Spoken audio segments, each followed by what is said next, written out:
and that is people need to understand why they're doing what they're doing. And, if I want you to go take down some building and capture some bad guy, I don't go, hey, Joe, I want you to go take down this building. I want you to capture this bad guy. These are the guys I want you to take with you. Here's the route I want you to take in. Here's the methodology I want you to use for the clearance. Because then when I send you to go do that mission, it's not your mission. It's my mission. I came up with a plan. You didn't. So you might have thought there was a better way to do it, or you might have had a different idea of how to get it done.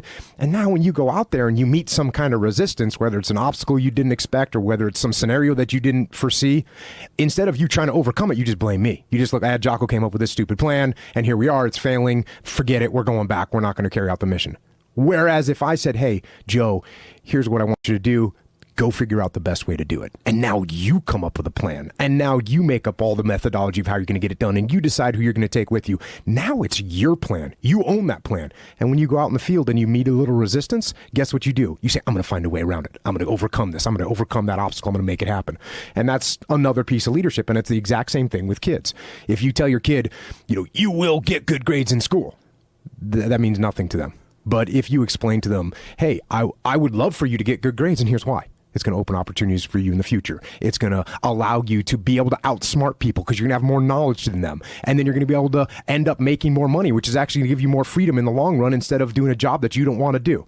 If you explain all those things to a kid, it's going to be a lot more successful than just do what I told you, get good grades because I said so. Now, when you do these conferences where when you speak at businesses and they bring you in to sort of have these leadership meeting, what would you call them? Yeah, they're leadership seminars. Seminars. Yeah. Now, when you have these seminars, are these some of the principles that you discuss when you talk about? Absolutely. Yeah. Absolutely. Because that's another big piece of this is that all this ideas about interacting with human beings, they just don't change. Like, there's little variants, but whether you're dealing with kids or whether you're dealing with adults and whether you're dealing with business people, or whether you're dealing with soldiers on the battlefield, the leadership principles, they don't change. And therefore, you can, whether you're trying to get people to go out and capture and kill a bad guy, or whether you're trying to get them to build some product and sell it, the principles of leadership don't change. You're still trying to get a bunch of totally independent people, right? And that's one of the myths we have to overcome a lot, because everyone thinks, in the military, everyone's just like a robot. And that's just not true.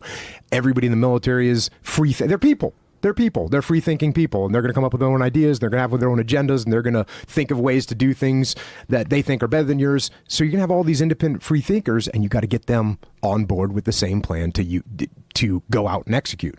And so it doesn't matter if you're on the battlefield or in business. That's what you're trying to get done, and the leadership principles don't change.